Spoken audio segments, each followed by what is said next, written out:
Well, lucky us. We are so excited that you are back, and I know that you are as well because it never ceases to amaze me the most incredible people that are showing up on the Mission Accepted podcast, and today is no different. Now, look, as listeners, you know that I always tell you that you're something, and this helps you figure out who it is that we have as our guest today. But you are all highly intuitive. You're going to have the best time playing with your intuition today and how your intuition can help absolutely everything that you do in your life. And we have Lisa I was saying it so great before the show, right? Lisa Attanasio. Oh my goodness. I was practicing it before the show. See, even I have to practice. Anyway, this is Lisa. She's a dear friend of ours. She is 262. You are going to see her on stage soon enough. And we met through doing a very cool, intuitive, mutual project where we were both chosen to be part of a book for people that use their intuition for high level success in their business. And it was absolutely fantastic. And so we got to meet just like this as we were talking about the power of what we wrote and why we wrote it and how we were able to have success in our business. And it was like amazing. And we continued the conversation. And so here she is with us today. So Lisa, welcome to Mission Accepted. Thank you so much, Deb. Thanks for having me again. I appreciate it. Absolutely. Well, look, I hear what and told the audience that they've got great intuition. And I know that you really believe that we have an intuitive side to ourselves.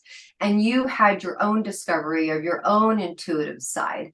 And I would love for you to share a little bit with our audience, kind of what that was like for you, what that is like for you, and your journey, as you call it, in terms of being able to utilize and harness what it is that was your natural state, finding your tribe, feeling good about what was going on for yourself, and then being able to now share it with the world so others can actually have that same experience. Absolutely. So let's go back in time.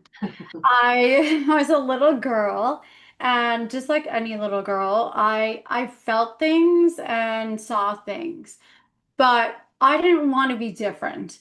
I wanted to be like everybody else. So I put spirit to the side. And when I did that, I always knew I was never alone. So that was really a comfort that I had. And the intuition part is that little inner voice that we all have. So if you stop for a moment, close your eyes, and start to kind of be in the silence of whatever you do. Everybody has it. It's just you have to trust it. Mm. That's a really big thing. I don't think a lot of people do that. They kind of feel like that inner voice doesn't exist. It's not there, but it's not true because I know for a fact is we never walk alone.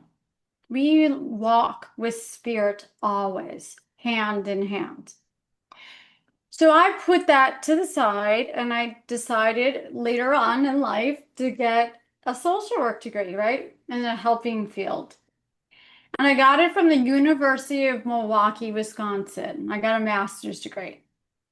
And like everybody else, I was getting tugged on from spirit. I'm like, no, go away. I don't want to work with you. I mean, I didn't know what people would think. I didn't know what the community would think of me. My husband's the doctor, and I didn't want to embarrass him. Like, hey, your wife's a medium, you know? Yeah. Uh, he's a doctor, he's science. But when we got married, I said, you have to believe in what I do. So we were in Las Vegas, and I was going through, I think, I don't know, it was a certain museum, and I told somebody about their grandmother. I said, "Oh, your grandma says hi," and this guy goes, "No way!" And so my husband was like, "Okay, I believe in it. Fine, fine." So it was kind of cool. Anyways, so so what happened was I had a child, I got married, life happened. And then I hit 45. And then I said, okay, COVID is here. And Hmm. that's when my journey started. I listened to my inner compass, and that inner compass said, Lisa, it's not about you, it's about serving the spirit world. So I got just so involved, calling people on the phone, old mentors, that I went all the way over to England, to Arthur Findlay College in Essex, England. You're probably familiar with it as well. Hmm. And when Wow. I went there, I felt when I was walking the halls, I felt like I finally felt home. My husband's like, "What are you talking about?" No, I said, "I'm home. I'm home. I'm with my tribe." Everybody here is like a medium. So I made my first link. You know, they make you do that in the classes, the 12-hour classes. I thought I was gonna die, but okay, it was a long day. And this woman's face just dropped. And I thought, it's not about the evidence. It's really about, I saw the grief on her face just go away. So I came back. I went there twice. I had the most amazing mentor, Tony Stockwell, the international medium. I had four mentors, 200 classes because we had Zoom, right? Yeah, yeah, yeah. Right. Zoom, and it was the pandemic, and you were, oh, right, right. And Nordstrom's was closed. So no shopping, No shopping. right? No No shopping. shopping, just learning.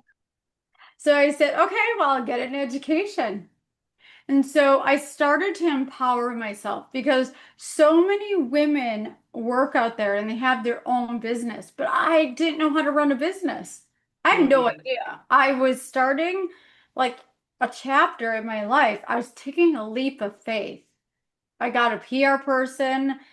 I named my business Heavenly Soul and Spirit. I started doing private readings, demonstrations, you name it all.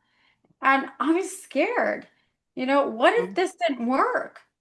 So 5 years later, you know, I'm into this. Now I have 2,000 clients. And, you know, that was something I mean, I did have my failures, but I also had my wins. And each time I made a link, I didn't know if it was going to work. I didn't know. In the beginning, I have to say, when you're a woman in this business, us women have to stick together. No matter what business you're in. You don't have to be in spiritualism. You just, I feel we need to stick together like glue. Hmm. Because if we're strong, we're like, you know, the parts, right? We're Hmm. stronger together. Yeah. So we need to empower each other. So if you're out there and you're sitting at your desk and it doesn't light up your face what you're doing, because every day I go to work in my, you know, room in my office, which I'll be getting a new office, by the way. Ooh, So excited. back to shopping at Nordstrom's. All right. Um, so if you're sitting listening to this, one of your viewers, and you just, it doesn't light up your face, right? And you're like carrying the weight of the world on your shoulders and you feel stuck, you don't have to be. Hmm.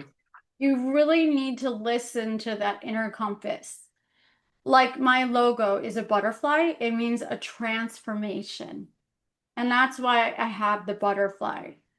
You're not walking alone. That is truly like my thing, but it doesn't matter what you're doing. You need to follow your dream. It's so important that you do that. You need to sit for a moment and listen to that little voice. We all have it, but maybe you don't listen to it. I also recommend don't live in fear. Fear like keeps you back. Right? Fear makes you not do things. If I had waited 100% to start my business, I never would have done it. Right? I Hmm. would just Hmm. I would have said to Dan, I can't do this. It's not going to work out. So that's another thing to think about. Confidence. I didn't have 100% confidence knowing it was going to work. And the next thing is really surrounding yourself with people that love you and know, like a counselor or someone from a church or a community. That helps you just feel good, right? You want to feel good. Hmm. And Hmm. all the small wins, the little things that help you just progress. That's what I want to tell somebody out there if they're thinking of starting their own business. Okay. Now I want to read something to you. All So if right. you're driving a car, pull over. Pull If you over. have It's to that close your important. eyes. So you got to close your eyes for this, okay? I'm going to just read you something because I like to do meditations, but I also like to empower women. So I want to invite you to pause for a moment. Just take a breath, okay?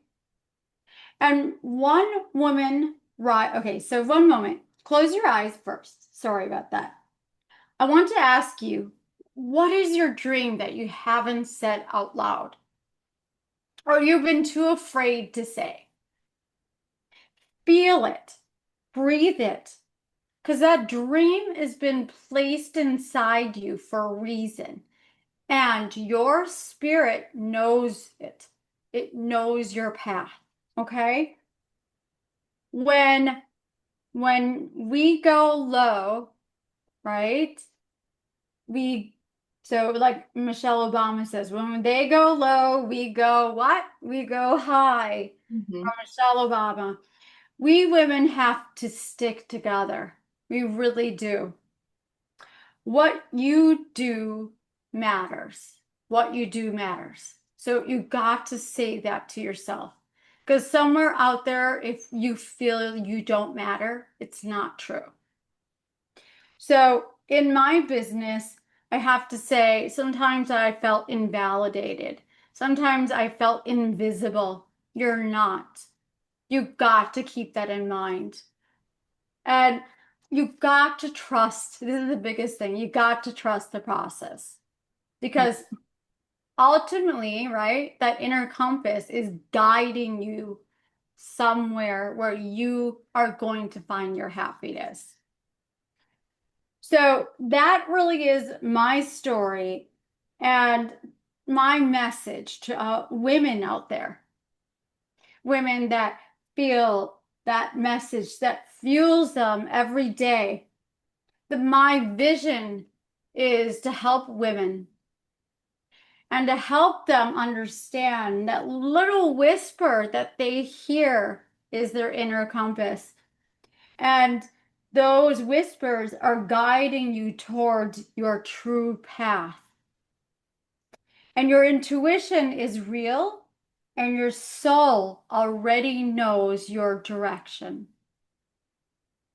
I think that is so powerful. Oh my goodness. First of all, thank you for sharing because it really gives people and the listeners and the viewers a it's you took them on a process, right? Your process, how Yeah. it evolved for you, how Yeah. you accepted what was showing up for you. And I think when you say a lot of people don't pay attention to the intuition, Yeah. it's part of it can be very much that it doesn't make sense to them.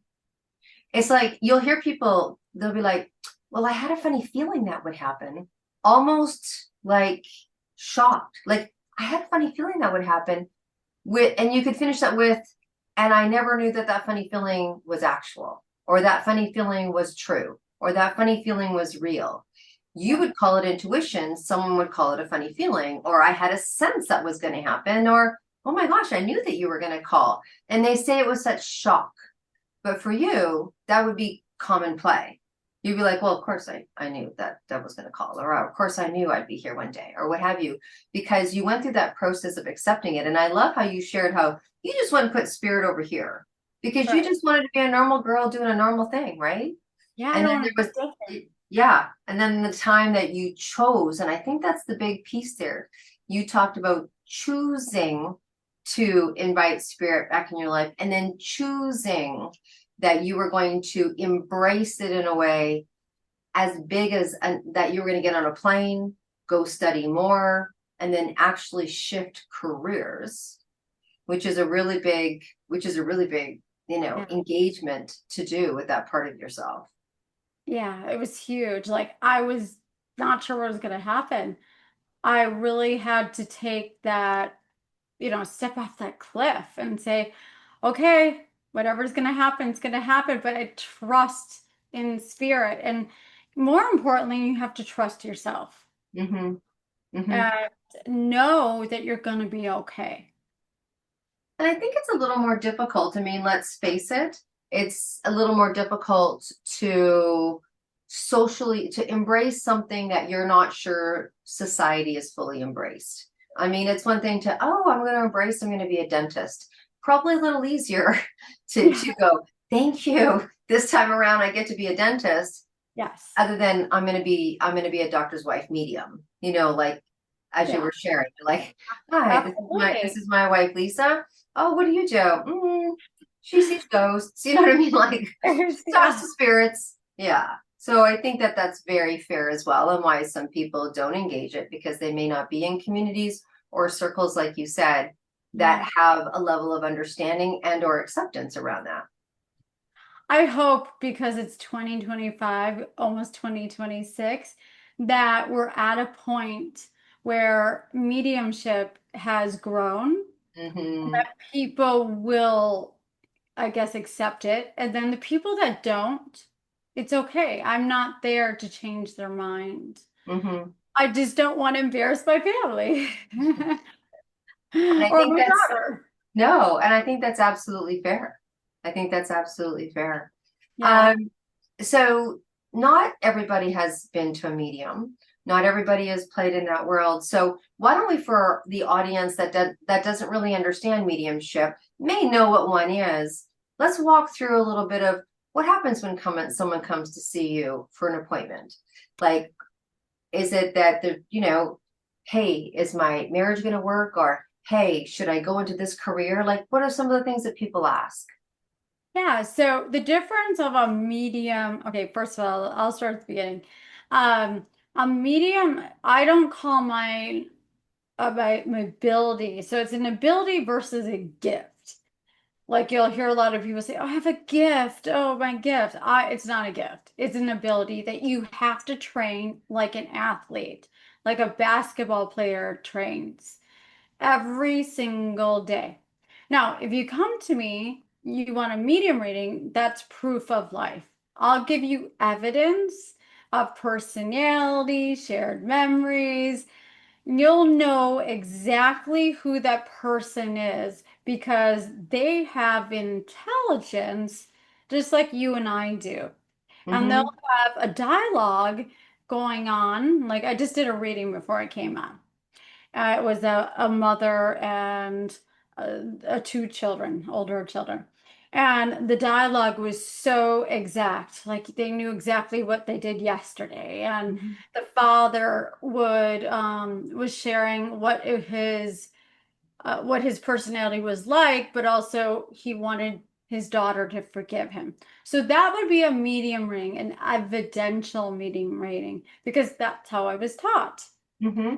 A psychic reading really is learning about your higher self and taking personal responsibility for yourself as well. So Mm-hmm. I take you back in my readings to why you really came and to look at patterns so that you don't repeat them. So it's really important to do that because if you keep repeating the same patterns, marrying the same guy over and over again, well, do you really want to do that? Is that fun? I don't think so. So you might not even notice that, right? So your energy that you put out into the universe, right? You get back in return. So we stay with those same friends. We stay with that level, what you put out. So when you raise your energy, your vibration, you elevate your to another level and you can't stay with those people anymore. Wow, So, that's really that thank you for that insight because I think mhm. that if someone doesn't know about this world, Yeah, clarity is really important, right? Because a lot absolutely. of times people learn about the world of intuition or spirituality from TV, seeing Yeah. something on TV or watching a movie and so that's really helpful. That's really helpful. What Yeah, I try. Oh, no, go sorry. ahead, go ahead. I try to educate whoever comes to me because I think it's really important to educate the public so Mm-hmm. they don't think like, oh, it's whatever they see on TV. Oh yeah, like Long Island Me. I mean, she's great, but I try to educate them when they come to me what the two are and what the difference is. It's living energy. That's really what it is. Mm-hmm. Really talking about your aura. That's So fantastic. it's physical, mental, emotional, and spiritual, all part of your aura. Wow. Is there anything else that you want to share with our audience? Was there ever a moment that you were like, I know for sure I'm meant to do this, or you had what I call a magical moment, like that point of clarification, or something really happened for a client that just blew you away that you were like, thank you, I'm so glad this is what I do. Yeah, I think the moment that I do in-person readings. Mm-hmm. I had this lady come over and her husband committed suicide. And she had two little children, and her husband's name was Jeff. And to see her face when I gave evidence that he's still proof of life, that energy is created, but it's not destroyed.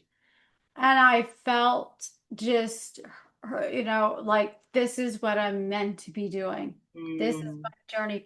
And for her to say to me, Lisa, thank you for doing what you're doing. I'm like, I'm not doing it. He is. I'm only the vessel. I bridge two worlds together. And there's been many clients, but that was really a very hard moment watching a widow at 30 years old, being Wow. left with two little kids, or having a child come over wanting to talk to their dad, and Mm-hmm. they're 12 years old. So all those moments, are collective, but overall, just knowing, I want your viewers to know that you're truly never alone and to look for those little signs, not a billboard, because they're not going to be on a billboard, but they're going to be little signs that tell you that your loved ones are still with you. That's really what it's all about. And they've never left you. That is really the spirit world. They have such great intelligence. They know what's going to happen before it's going to happen. And that's what I'll leave you with. And that people probably don't know about the how empowering it is and how loving it is to know that if your mother's sick and that you think, oh, we're not going to see each other and talk to each other on the phone anymore. It's not true. She will come. You just have to ask. Wow. Look, I know that we're going to have all your information in the show notes, and people will be able to reach out to you and ask you for more questions or more personal questions or ideas or concepts, or just have an understanding of what it is that this world can encounter. The one thing that I loved a lot of things that you shared with us, Lisa, today. Thank you so much. I can't wait to see you on stage, and I can't wait to see more. And I know you're doing a quote in the book, and you're doing all sorts of things, and we're bridging a great relationship, and I can't wait to hear more from you. But one thing that I really love that you said is that because many people, even men and women in business that have successful businesses, that are running successful businesses and successful lives, can come to a place where, a lot of times people will leave what they do for a living and go to something else. And people assume, oh, it's when the company ends or when, no, sometimes it's when there's a screaming inside to go to do something else or to bridge something else. People aren't always leaving something awful to something new. I mean, sometimes I remember getting a strong indication to leave something that I loved for something that I loved, and it was in the world of career. But I loved what you said about spirit always knows. So if someone's out there and they don't really like, I don't know what I want to do yet, or I don't know this, or I don't know that. I love the fact that you go, well, try to tap in and get quiet and try to listen because spirit might be talking. Sometimes not. Sometimes you're not supposed to know yet, right? I think we've talked that experience as well. Yeah. But it'll come. Absolutely. Because Yeah. honestly, you're exactly where you're supposed to be at this time. Mm-hmm. And it will come when it's supposed to come. That's what I tell my clients. But spirit does tug on you. You just have to look for the signs. Gotta look for the signs. All right. Okay, so everybody, you know what you're going to do out there. You're going to go look for the signs. We want to hear you tell us what those signs are. We're super excited to have you with us today, Lisa. This was incredible. So look, I'm going to ask you a question that's completely adverse to anything that we've been talking about. So let's say you're going to go on a vacation. You're like, I'm taking a vacay from my work. I'm taking a vacay from my life. I've packed myself a nice little suitcase. I'm heading over to a private island to chill out for as long as I so choose. There's a record player there. What record are you putting in your suitcase? Is it a song, like a song or an album or a band? Who are you taking? And you're only allowed one. The fight song. Which song? The fight song. I forgot who sings it. My daughter and I listening to There's a Small Boat. Have you heard that song? No, but it's called the The face. fight song. Oh, the fight song. Oh, Yeah. okay. I On know a exactly. I know what you're talking about. small boat. Yeah, you heard Okay. that? Yeah, the fight song. Okay. And Got I think that gives a lot of inspiration because there's a lot of people that come to me that feel like victims. And when you sing that song, you no longer are a victim, you become a survivor. it. Right on. Right on. That's a good one. That's a good Music one. is awesome because it can help you become like this tiny to this big. Yeah. Well, that's why we love asking that question because I believe that music is one of the most powerful healers in the world and definitely the least controversial one. Definitely the least controversial one. Lisa, thank you so much for being with us today. Look, audience, if you want to be sitting where Lisa's sitting, this is not difficult. Come on to the show, tell your story, tell your passion, tell your message, tell your mission. Just go to debdrummond.com. There's a little contact button there. You can reach out and we're happy to have you on the show and have that conversation. And we are upcoming to yet another summit. It is just around the corner. You're going to see Lisa on that summit, and we're very, very excited to have you there. So please just go to debdrummond.com. If you go to 262, the most recent summit will be there, and you can register to listen to all these incredible women and those that support women by donation. And if you need it to be free, no questions asked, just click that free button. So we welcome you into our circle. We want to hear from you, and we would love to invite you to either of those. So Lisa, thank you for being with us again today. And as always, audience, you be well, you stay groovy. We will see you next week. Bye for now. Bye.